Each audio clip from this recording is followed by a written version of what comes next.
estudante! Seja bem-vinda ao Tira Dúvidas, nosso encontro diário com os professores do programa Se Liga na Educação. Na manhã de hoje, nós assistimos mais algumas aulas da área de Ciências Humanas. Respeitando o distanciamento social, teremos apenas 2 professores por bloco. Nesse primeiro bloco, estão aqui comigo o professor de História, o Cledson Pereira, e a professora de Ensino Religioso, a Tassiana Brasil. Sejam bem-vindos, professores. Obrigada. Gostaria também de agradecer a presença dos nossos intérpretes de Libras, o Daniel Costa e o Gilbert Santos, que está com a gente nesse bloco. Então é isso. Antes da gente começar, eu quero lembrar que a dinâmica dos nossos encontros nesse mês de janeiro está diferente. Como entramos no nosso último ciclo do ano letivo e já estamos nos preparando para o PET avaliativo, quem formulou as questões que vamos resolver aqui hoje foram os próprios professores. Afinal, eles já sabem as dúvidas mais comuns e principalmente os pontos que devem ser reforçados em cada conteúdo abordado. E para isso, vamos começar relembrando os temas que foram assistidos hoje. Vamos começar com o professor Cledson. Professor Cledson, tudo bem? Tudo bem. Conta pra gente o que os alunos viram hoje. Bem, as aulas de hoje, uma aula para o 7º ano, que é o conceito de escravização. Escravização é um sistema utilizado desde a Idade Antiga e tem reflexo até na sociedade atual. Então, é um sistema que dominou a sociedade humana de escravizar outros seres humanos em vários setores, em vários povos, desde Roma Antiga, Grécia Antiga, Brasil colonial, e tem reflexos. Acreditem se quiser, atualmente temos exemplos de escravização de seres humanos até no século XXI. Uma outra aula que tivemos foram as ditaduras na América Latina no século XX. Não foi só no Brasil que tivemos um regime ditatorial. Outros países vizinhos nossos também sofreram com esse problema de governos militares controlarem a sociedade neste período. Obrigada, professor Cledson. Tudo bem, professora Tassiana? Tudo bem, Dani. Conta pra gente o que os alunos viram em ensino religioso nessa primeira semana do ciclo 7. Bem, nessa primeira semana, os alunos estudaram sobre divindade, os alunos do 4º ano, registro dos ensinamentos sagrados, os alunos do 6º ano, e os alunos do 8º ano estudaram sobre religião e esfera pública. Obrigada, professora Tassiana. Agora que já relembramos as aulas do professor Cledson e de ensino religioso, vamos passar para as nossas perguntas. E a primeira pergunta de hoje é uma dúvida sobre a aula do 9º ano de História. O que eram os voos da morte na Argentina, professor Cledson? Vamos lá. A ditadura na Argentina, ela foi bastante repressiva, ela foi mais violenta que a ditadura no Brasil. Ela durou menos tempo que a ditadura no Brasil, fazendo uma comparação, e ela foi muito mais violenta. O que era um voo da morte? Uma forma de exterminar qualquer opositor ao regime era colocar essas pessoas em aviões jumbo, da Embraer, inclusive, que era fabricado no Brasil, sobrevoar o oceano, abrir as comportas e jogar essas pessoas ao mar. O sadismo dessa ação implica que essas pessoas ainda estavam vivas quando eram jogadas ao mar. Obrigada, professor Cledson. A nossa próxima dúvida é para ensino religioso, é sobre a aula do 4º ano. Quem é Abraão? Por que ele é tão importante nas narrativas religiosas? E é importante ressaltar que, apesar dessa pergunta ser do 4º ano, ela também é interessante para o conteúdo que foi visto no 6º ano. Abraão era um homem da Mesopotâmia. Mesopotâmia é onde atualmente é o Iraque, que viveu há mais ou menos uns 5.000 anos atrás. E que, por incrível que pareça, ele até hoje, a experiência de vida dele influencia a nossa sociedade até hoje. Por quê? Porque ele é considerado um dos precursores das 3 grandes religiões monoteístas no mundo, que são o judaísmo, o cristianismo e o islamismo. Abraão, ele vivia ali no Iraque, que era a Mesopotâmia, a Babilônia, aquela região, e ele, essa é uma história bíblica, inclusive, que também é relatada no Alcorão, e ele teve uma experiência e mudou-se dali da região que ele morava, se transferiu para a Palestina, onde hoje é o Estado palestino e o Estado de Israel, porque ele acreditava que ele tinha que mudar dali para cultuar um Deus único. E os seus descendentes continuaram com essa tradição de cultuar um Deus único. E isso deu origem a esses 3 grandes monoteísmos, que são as 2 religiões mais praticadas no mundo, que é o cristianismo e o islamismo, e uma das mais influentes culturalmente, que é o judaísmo. Ótimo, obrigada, professora. A nossa próxima pergunta agora é da aula do 7º ano. O que é um sistema de escravização? Escravizar outro ser humano é obrigar que ele faça trabalhos compulsórios, ou seja, ele é obrigado a fazer para uma pessoa ou para determinado grupo, sem haver um pagamento ou que o pagamento fosse inferior à sua condição de subsistência. Então você obriga uma pessoa a prestar um tipo de trabalho a um grupo, a uma outra pessoa, sem o devido pagamento, tirando a liberdade dessa pessoa, inclusive, de não querer trabalhar. Não é apenas não pagar. Se você contrata alguém para pagar um salário, mas este salário é inferior à sua condição de subsistência, também é um análogo a sistema de escravização, muito utilizado em países do terceiro mundo hoje. Ótimo, professor. Quem é Maomé? Ele é o deus do islamismo, professora Tassiana? Pois é, a primeira coisa que nós temos que observar é que existe um erro nessa pergunta. Maomé é uma aportuguesação do nome Mohammed. Se você fala em Maomé, isso é uma coisa que não soa bem para as pessoas que são praticantes do islamismo e para a comunidade árabe. Na realidade, o ideal é você falar o nome dele como é, Mohammed. Você não ouve as músicas do Miguel, filho de Jacó. Você ouve as músicas do Michael Jackson. Então, também não faça isso com o nome de Mohammed. Mohammed é o principal profeta do islamismo. O que é um profeta? Um profeta é uma pessoa que traz uma mensagem. É uma pessoa que, dentro das tradições religiosas, teve uma mensagem da parte de Deus e apresenta essa mensagem às pessoas. O islamismo se baseia na crença de que Mohammed é o principal profeta, aquele que trouxe a maior revelação de Deus ao mundo. A gente tem mais uma questão aqui para você, professora. Quem é Jesus e por que as pessoas consideram Deus? Pois é, uma diferença teológica entre o islamismo e o cristianismo é justamente essa, que para o islamismo, Mohammed não é Deus, ele é um profeta. Para o cristianismo, Jesus é Deus. Então, Jesus, ele, dentro da tradição cristã, eu vou responder essa pergunta dentro da tradição cristã e depois eu vou dar umas outras explicações em outras religiões como vem Jesus. Dentro da religião cristã, os cristãos acreditam na Bíblia, que tem o Antigo e o Novo Testamento. O Antigo Testamento, ele se resume na promessa de que viria alguém para perdoar os pecados da humanidade, que Deus enviaria alguém para perdoar. O Novo Testamento se resume na promessa, se resume na história de que Jesus seria essa pessoa que Deus enviou para libertar as pessoas dos seus pecados. E lembrando que pecado não é só um ato ruim, mas aquela tendência má que os seres humanos podem ter no seu coração.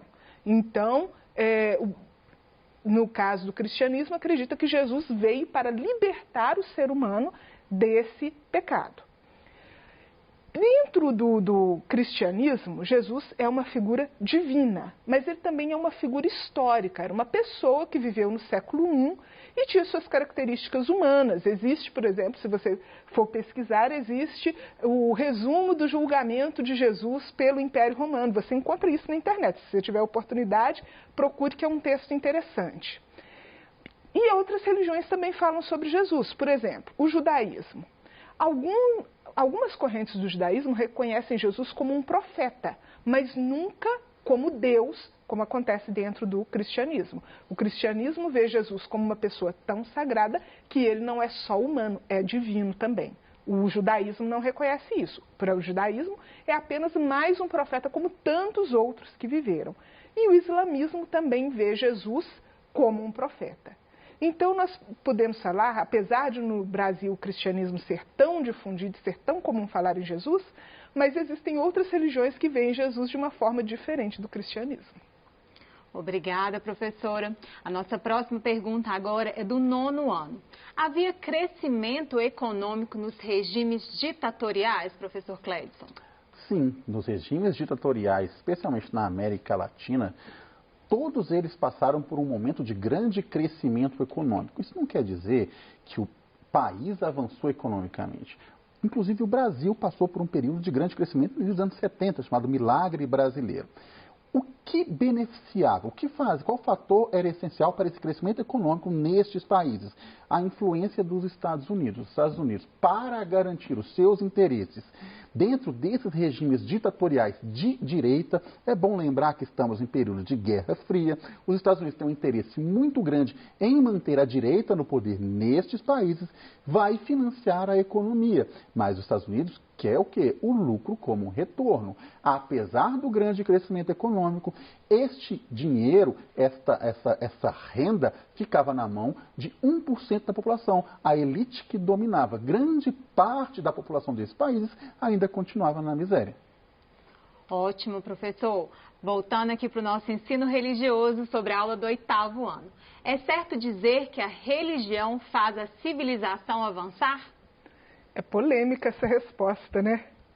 Porque, por um lado, nós podemos falar que sim, que a religião às vezes motiva as pessoas a fazerem alguma coisa, motiva as pessoas a fazerem coisas boas, a ajudar o próximo, motivam as pessoas a pesquisarem coisas, até mesmo científicas, mas que ajudam de alguma forma a sua crença. A arqueologia é uma ciência que foi muito influenciada pela religião. As pessoas queriam confirmar se a Bíblia era verdade e passaram a fazer pesquisas arqueológicas, investiram nisso. Então, nós podemos falar que, em alguns aspectos, sim, a religião faz a sociedade avançar, a civilização avançar.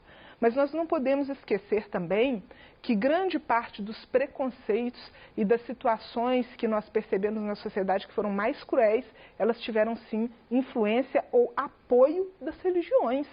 Quando você pensa, por exemplo, numa Segunda Guerra Mundial, o nazismo, a perseguição aos judeus, aos negros, aos homossexuais, aos ciganos, as pessoas que tinham necessidades especiais, essas pessoas morrendo e as religiões apoiando. Não todos, é claro, mas teve religião que apoiou, sim, teve religioso que apoiou, e baseado em argumento religioso. Então, nós podemos perceber que, apesar da religião ter esse lado bom, infelizmente, existem pessoas que usam a religião para fazer coisas cruéis e desumanas. O professor quer complementar, ele ficou assim o tempo todo. Concordo plenamente com o que você disse. Um exemplo grande, tem que pensar o seguinte, a religião ela não é só fé, ela é política. A instituição ela é política. A Igreja Católica ela é política. A instituição política mais poderosa do mundo. Então está sempre do lado de quem domina. Sempre do lado de quem... Isso é histórico. Na Idade Média, na época das Cruzadas, um exemplo que eu vou dar aqui, um bispo que acompanhava os soldados cruzados mandou o soldado chegar numa cidade, falou, vai lá e mata todos os pecadores. O soldado falou, como é que eu vou saber quem é pecador e quem não é? Mate todo mundo que no céu Deus separa. Tá? Então, a igreja e a religião, e todas as religiões, em alguns casos, foi favorável a grandes desumanidades ao longo da história. Não reflete o preceito da religião. Toda religião prega a paz. Quem controla a religião, geralmente que desvirtua este preceito para interesse próprio. Ok. Vamos para a próxima. Nossa próxima dúvida é para você, professor. Escravizar seres humanos é fruto do capitalismo? Não necessariamente. A escravização é anterior ao capitalismo. O capitalismo não criou a escravização. Ele se beneficiou dela em um dado período. Mas vincular a escravização do ser humano ao surgimento do capitalismo é errado. É o que nós chamamos na história de anacronismo. Tá? Não é justo você colocar o capitalismo como um inventor da escravização. Ele se beneficiou dela em um dado período, mas a escravização é muito mais antiga que o próprio capitalismo. Ótimo, professor. Voltando aqui para o nosso ensino religioso, o protestantismo está relacionado ao capitalismo. Ainda é assim hoje, professora? Bom, por que o protestantismo está relacionado ao capitalismo? Pela forma como o capitalismo surgiu e por essa inter-relação entre eles. Quando a gente pensa na sociedade americana, norte-americana, dos Estados Unidos mesmo, ali no século XVII, século XVIII, século XIX, nós conseguimos entender essa afirmação melhor do que quando a gente pensa hoje. Porque o que acontecia? Os protestantes, eles viam o trabalho como uma bênção de Deus e o enriquecimento como um sinal dessa bênção. Só que tinha um problema. Eles, apesar de verem o enriquecimento como uma bênção, eles também tinham limitações quanto a como eles podiam gastar esse dinheiro. Então, eles não podiam gastar o dinheiro em vaidades, em coisas muito mundanas, porque o sentido da vida para eles era buscar a Deus. O enriquecimento era um sinal que eles estavam fazendo a coisa certa, mas eles não deveriam gastar esse enriquecimento em coisas mundanas. Com isso, eles tinham dinheiro para reinvestir nas suas empresas, e isso sim alimentou o surgimento do capitalismo. Se eles tivessem outro sistema, se eles acreditassem que eles podiam gastar tudo que eles ganhavam, provavelmente o capitalismo ou teria demorado mais a surgir, ou teria surgido de uma forma bem diferente do que é. Agora, quando a gente pensa na sociedade hoje, a vida é muito diferente do que era naqueles tempos. Inclusive, o próprio protestantismo é vivido de uma outra maneira. Se antigamente os protestantes eram muito limitados no seu comportamento, e quando eu falo limitados, eles eram muito mais limitados do que as igrejas mais exigentes que a gente conhece hoje. Então, hoje não é assim. Hoje as pessoas têm essa liberdade de gastar o seu dinheiro com lazer, com roupa, com higiene, com conforto, que é uma coisa que no passado não era bem assim, não.